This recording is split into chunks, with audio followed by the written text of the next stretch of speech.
Yeah, the basic level 1 test, the standard for men is a 20 kilogram, one single 20 kilogram, which is 44 pounds. Right. For a woman, the standard is a 12 kilogram, about 25 pounds. There's 4 exercises. You must do one after the next, back to back, without putting the kettlebell down.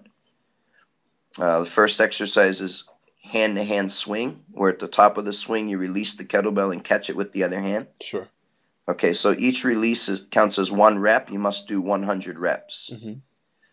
Upon completion of that, you bring it into the rack position, 1-arm rack position, and you begin clean and press.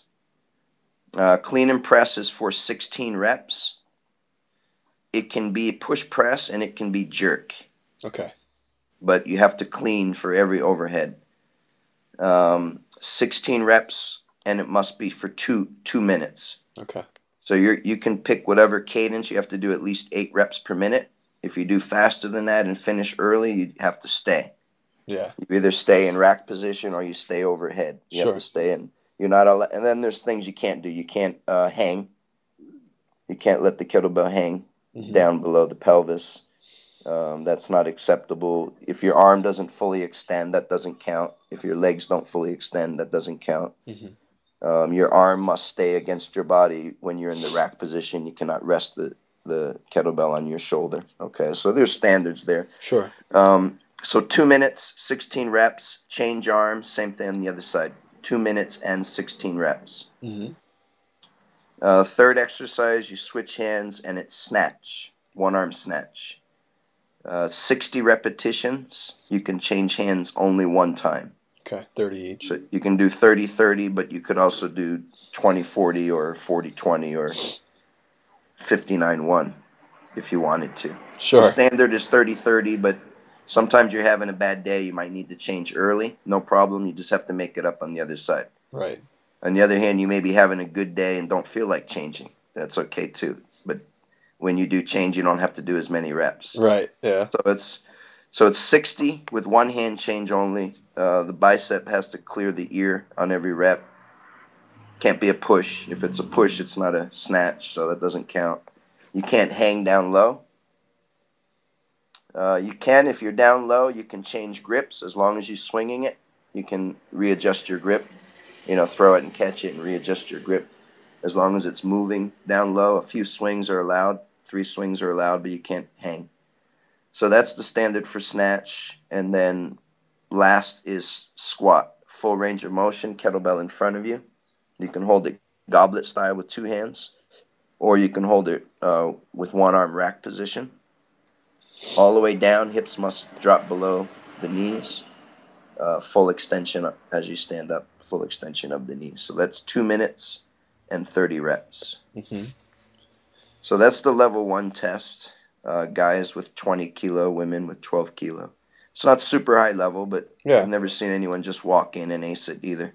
You got to train for it. You got me scratching my head now, going like, it's a good test because then if that's easy, you can also do the same with a 24. Right. And then you can do with a 26, a 28. You can do with if you can do it with a 32. I would say you're badass regardless of whatever else your pedigree says. Yeah, I mean, that's just something that people don't realize. A lot of people don't ever do a volume-based workout that resembles like a Geary Voice sport, where they're just the load keeps building and building and building. The key is in not putting it down. Right. Putting it down changes it from makes it to easy. something else. Makes it way easier.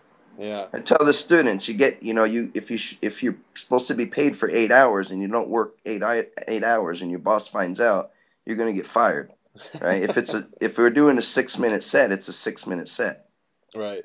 Well, if you made the mistake of starting out too fast, now you can't finish.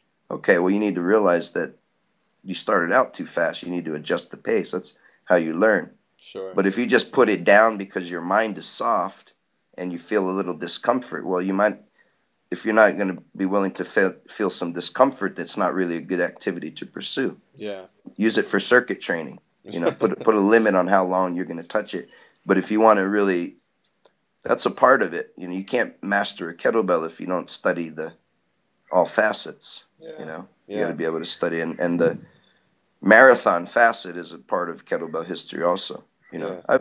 I've never gone more than an hour, but you know, I've played around with it a little bit. It's not something I've ever specialized in. I know guys that specialize in, you know, Ole Illica, for example, in Italy. He does 12 hours, you know, and crazy stuff like that. But I'm not Jeez. saying you got to go in that extreme unless you want to, but just there's a lot of facets of kettlebell, and if you put it down, it changes it, makes it way easier. If you train yourself to never put it down, like switch hands instead of putting it down between hands, it's all the other stuff is a lot easier in comparison. I'll just put it that way. Yeah, I It couldn't makes agree everything more. else easier. That endurance, that grip endurance. So I think One that's really the highlights. That's really one of the great advantages of kettlebells. Yeah, I was going to say one of the greatest values I found in practicing kettlebell sport, and I was just doing 10-minute sets, was that mental toughness that you're talking about, where it's like, I want to put this down, I want to put this down, I want to put this down, and you're like, just keep going, just keep going, just keep going. You're finding a pace and a rhythm, and even though you may not be feeling great physically, you know you have a time limit, you're sticking to it, you'll stick to your cadence, you'll get through it. Do you see people experience a lot of value from developing this mental toughness in their training? I do. I do. I believe that depending on the person, they may be more or less effective in being able to apply it in other facets of their life. But Sure. as a core value, I value it greatly. I respect it greatly.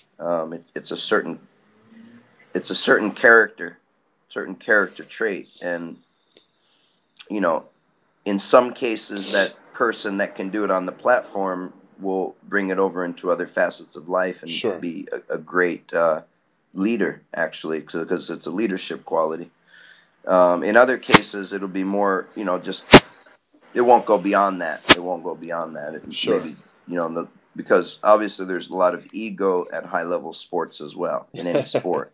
So, and that's true for every sport. You know, you see some coaches become great in society, or some players, and you see some others that don't. But as a fundamental character, I think it's very valuable. And even if no one takes it to a level of saying, you know, competing in 10-minute sport, at least on a regular basis, um, it applies to any unit of time. 10 minutes is magic in terms of the energy system adjustments that go on during the course, because you're Sure. changing from the glycolytic to the creatine, you know, the creatine phosphate to the glycolytic, the aerobic. You're going through different phases, Sure. and so the lactic acid, and you're feeling pain that you wouldn't feel, say, if you're doing 3 minutes, or you know, but still the mental attitude of it applies to any number. It applies to any number and any speed. It's very scientific, and Sure. that's, you know, because the load can vary. You have your variables there. It's easy to plug in, and the load can vary, the pace or tempo can vary, and the time can vary.